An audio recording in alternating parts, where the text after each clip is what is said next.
Tu peux-tu croire qu'il y a quelqu'un qui pensait que j'allais vendre ça? Ah, c'est drôle, man!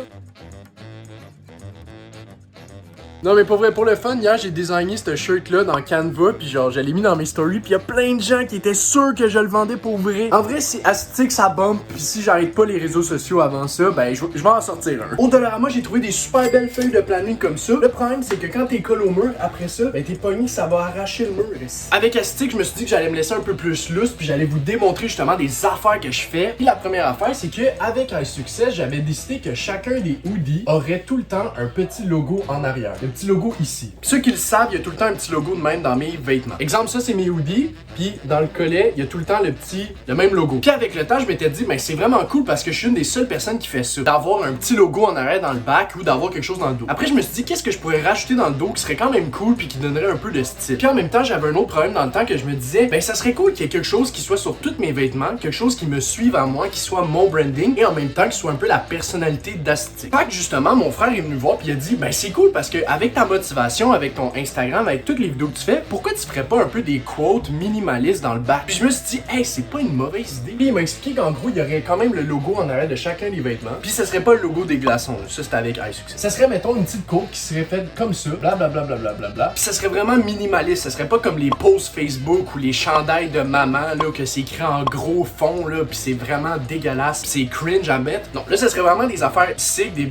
belles phrases, des phrases qui sont assez pas cringe, on va se dire. Puis je me suis dit qu'en même temps, avec l'avant des vêtements qui est selon moi très beau, ben l'arrière sera encore meilleur. Aujourd'hui, j'avais un repas de famille, puis les gens me demandaient tout comment ça allait avec ma compagnie, puis tout ça. Puis je leur ai parlé de ma compagnie de service et je leur ai dit que j'avais pas encore de clients. Et je leur avais dit qu'environ le 1er septembre, j'allais commencer à aller en chercher. Puis aujourd'hui, on est le je sais pas combienième septembre, puis j'ai pas encore commencé. Ça veut dire qu'il faut vraiment que je me grouille le cul puis que je commence. Fait que c'est une bonne motivation de vous dire que d'ici à Noël, moi je veux avoir mes 70 clients par semaine, puis je vais les avoir, vous pouvez être sûr. Pour l'instant, il y a vraiment un seul problème qui persiste, puis j'ai vraiment besoin d'aide avec ça, puis je regarde les plus d'options possibles, c'est le prix. En fait, je sais pas si je devrais payer par la shot, si je devrais payer par semaine, si je devrais payer en contrat, si je devrais attendre que le service soit fait. Il y a plein d'affaires et je sais pas comment le faire. C'est pour ça que j'ai quasiment envie de choisir un des cas et juste d'aller l'essayer au porte-à-porte. Puis by the way, m'acheter des livres de psychologie de même, je pensais que ça allait m'aider à faire que les clients m'aiment plus, mais en fait, c'est juste des livres pour comprendre les autres. Ça veut dire que c'est bien beau comprendre c'est quoi leur réponse, mais moi je dois leur faire comprendre c'est quoi que je veux leur vendre, tu sais.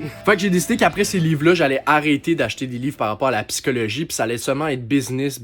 Je viens tout juste de terminer les tâches générales que j'aimerais finir d'ici décembre et je veux vous les présenter. J'ai décidé de faire les objectifs pour ma compagnie de service jusqu'en décembre. Pour septembre, la première fois que j'ai décidé d'écrire, c'est de terminer l'approche PAP. L'approche PAP, c'est simplement le plan de comment je vais faire du porte-à-porte. Ça veut dire que dans les livres que j'ai lus, je vais retourner prendre les meilleures informations que j'ai réussi à avoir, puis je vais essayer de faire un peu un espèce de schéma que je vais pouvoir parler aux clients. Avec toutes les lectures que j'ai eues, j'ai appris plein d'affaires, puis je vais essayer de mettre ça dans un schéma pour que je l'explique aux clients. Pourquoi je dois terminer cette approche-là en septembre? Parce que je me suis mis beaucoup de pression pour justement l'avancer. Ensuite, il y a terminé le contrat avec les clients, donc le contrat que je suis en train d'écrire, juste le finaliser. Après, il faut juste que j'aille le faire valider par un avocat pour que on regarde si j'ai pas oublié des affaires ou s'il y a des choses que justement j'ai mal faites. Ensuite de ça, il y a prendre le forfait Jobber et le comprendre. Jobber, c'est une application en gros où tu peux utiliser tes services puis les vendre. C'est une plateforme où tu peux tout mettre, puis justement dans le temps, il y a assez longtemps, quelques mois, j'ai trouvé cette application-là que je pourrais utiliser. J'en ai parlé avec la personne qui s'occupe de me vendre en fait l'application et je dois justement payer le forfait dès maintenant pour pouvoir accéder au service. Et je dois également être capable de comprendre comment l'application marche à 100% pour bien la gérer. J'ai également mis régler l'histoire avec les prix des services comme je vous ai parlé plus tôt. Et j'ai mis comme dernière étape de commencer le PAP, donc de commencer à faire du porte-à-porte et d'aller chercher des clients ou des prospects. Pour le mois d'octobre, c'est assez simple, c'est plus un mois qui est stable et le mois de novembre et décembre également. J'ai décidé que je voulais avoir 35 clients par semaine et de commencer avec ça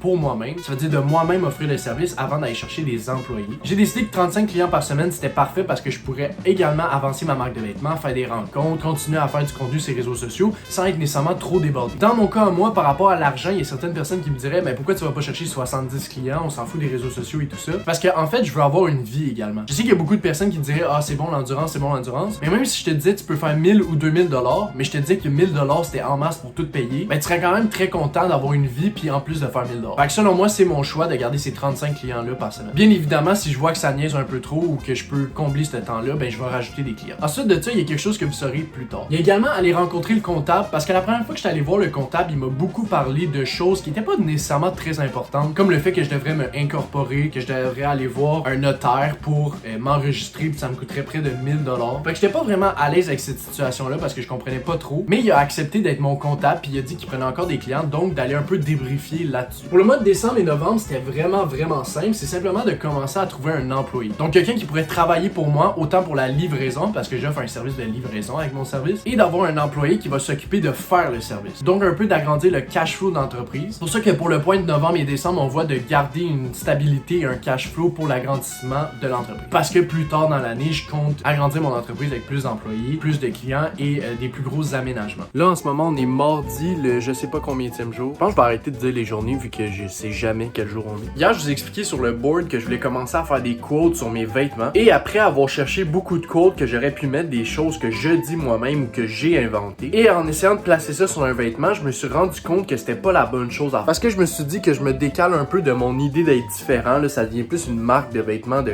motivation. Fait que je me suis dit que sur le chandail à l'avant, il va y avoir les affaires principaux. Et ces espèces de quotes-là peuvent être diminuées puis bien placées. Mais qu'à l'arrière, j'allais simplement garder le fait que j'ai mon petit logo brodé. En ce moment, je suis en train de faire mon approche PAP porte-à-porte et je suis allé prendre 3 livres vraiment importants que je vais utiliser pour faire ma démarche de comment je vais parler avec mes clients. Le premier livre, c'est les 48 lois du pouvoir. Pourquoi celui-là? Parce qu'il y a beaucoup d'informations que je peux donner qui donnent du pouvoir aux clients. Ça veut dire, exemple, la première règle, ne surpasser jamais le maître. Mais cette règle-là, c'est pour faire comprendre que la personne est supérieure à moi. Ça veut dire que tout le long de mon discours, je m'assure que le client passe plus comme un maître pour moi que l'inverse. De cette façon-là, ça lui montre de la supériorité puis il a envie de faire affaire avec moi beaucoup plus parce qu'il se sent supérieur. Et il y en a plein d'autres là-dedans, je vais pouvoir avoir toutes les informations. J'ai écrit même plein à date. Ensuite, il y a comment se faire des amis et influencer les autres. Je pense que ça va être le livre le plus important que je vais avoir besoin. C'est vraiment le meilleur livre au monde, en fait. Et il y a plein de trucs là-dedans, je sais déjà que je vais utiliser. Après, il y a 95 tactiques de négociation. Là, c'est sûr que je peux utiliser des tactiques qui sont là-dedans, mais il faut faire attention. Parce que je veux pas négocier avec le client. Je dois le convaincre. Ça veut dire que si j'ai l'air d'être celui qui veut prendre une grosse part du gâteau, puis qui a l'air d'être plus dans un contrat ou un projet avec moi, ben il voudra pas faire affaire. Il y a aussi le livre Vente de Jordan Belfort que j'ai prêté à quelqu'un puis que je vais utiliser, qui va être super bon pour la straight line. Aujourd'hui, on est mercredi puis j'ai terminé l'écriture de toutes les informations qu'il y avait dans les livres pour les mettre dans ma façon de parler aux clients en porte-à-porte. Je vais vous montrer à quoi ça ressemble. Il y en a vraiment pas mal, comme on peut voir.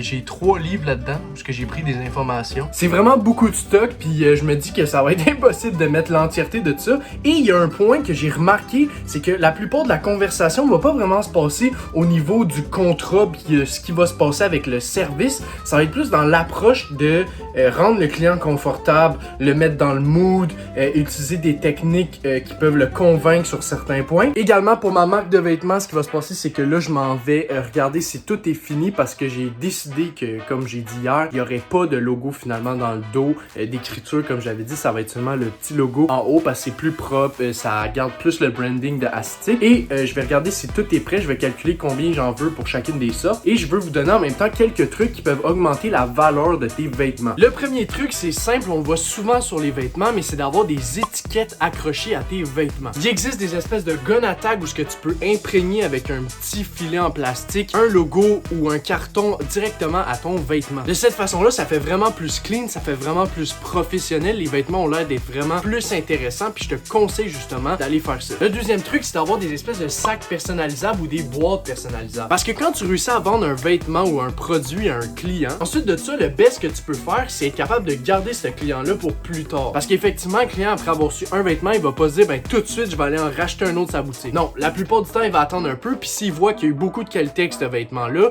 l'approche a été super bien valorisée pour lui, ça a été professionnel, puis il y a plein d'autres avantages, ben bien évidemment que quand il va vouloir acheter des vêtements, il va être un peu plus influencé par toi. Pour la boîte ou le packaging, je te conseille d'utiliser les 5 sens. Donc avec Louis, si t'es capable de faire quelque chose avec le papier bulle. Ensuite de ça, le toucher, d'être capable de faire quelque chose, une moulure ou une façon que la boîte est faite, que c'est beaucoup plus agréable que du carton normal, exemple. Avec l'odeur, d'être capable de mettre un petit parfum ou quelque chose qui va faire que quand on va ouvrir, ça va sentir une entreprise différente des autres, pas juste un produit normal. Après ça, pour le goût, c'est surtout par rapport au nez. Donc le goût et le nez sont ensemble. Parce que je sais pas si vous saviez, mais si vous respirez pas par le le nez, vous ne goûtez pas non plus. Pas juste la langue qui fait le travail. Donc si t'es capable d'avoir une bonne odeur ou quelque chose d'intéressant pour le nez, ça va également amener quelque chose par rapport au goût. Bien évidemment, ensuite de ça, il y a les yeux, donc être capable de faire quelque chose que visuellement ça va être beaucoup attirant. Être capable de faire un packaging qui est beaucoup plus attrayant que certaines autres affaires. Comme dans les magasins, si tu regardes, si tu te promènes, tu peux trouver des trucs sur les compagnies qui font que certains packaging est plus intéressant quand tu te promènes dans les rangées. Les matchings de couleurs sont plus agréables. Aujourd'hui, on est jeudi, puis j'ai comme terminé officiellement le contrat. J'attends juste de savoir s'il y a d'autres informations qui vont me venir à la tête et que je devrais rajouter dans mes affaires. Également, pour ma marque de vêtements, on prend une petite pause de plusieurs jours parce que cette fin de semaine, je m'en vais vlogger à Montréal, puis je m'en vais faire beaucoup d'affaires. Fait qu'il va y avoir une vidéo qui va sortir plus rapidement, puis ensuite de ça, une autre plus tard. Sinon, en ce moment, j'étais en train d'aider Alex Reselling à se créer un site web sur Shopify pour faire la vente de ses souliers avec un plus gros reach. Je vous conseille d'aller voir son Instagram, il y a vraiment beaucoup de paires à vendre, puis si tu veux des souliers, c'est là que tu devrais les prendre parce qu'il